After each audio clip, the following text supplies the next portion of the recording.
Nedēļas nogalē 2 dienu garumā Ogres svinēs 85 gadu jubileju. Pilsētas svētku programma gana daudzveidīga un plaša, tostarp sportiskās aktivitātes. 24. augustā sportot gribētāji esot gaidīti stadionā, bet pie kultūras centra notikšot novas sacensības. Savukārt svētdien, 25. augustā, visi tiek aicināti šeit pilsētas centrā, kultūras centra, un piedalīties dažādās tautas aktivitātēs. Bet jāuzsver, ka mums ir arī tādi veidi kā ielu basketbols un florbols un rokas bumba, kas tomēr ir jāmāk spēlēt, un tādiem līdzjutējiem, skatītājiem un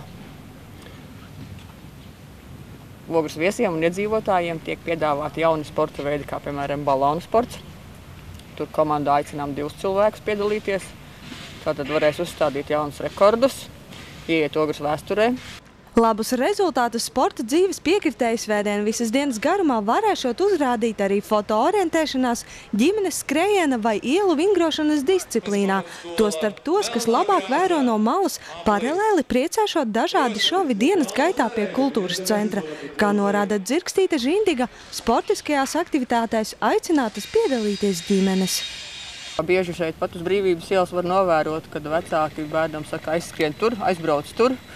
Bet lielāks labums būtu, ja vecāki kopā ar bērnu aizskrietu līdz tam mērķim kaut kur, vai aizbrauktu ar velosipēdu kādu gabalu kopā un parādītu, ka var. Un bērniem ļoti svarīgi ir, ka vecāki redz un novērtē.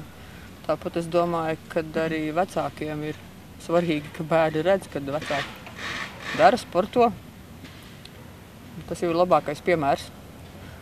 Un vēl jau es domāju, ka jānovērtē, ka kāds īpaši ir pacenties, izdomājis un šajās brīvdienās ir izveidojis šādu aktivitāšu programmu un piedāvā nākt un piedalīties un izmēģināt. Laura Liepiņa, Artis Supe, Ogres televīzija.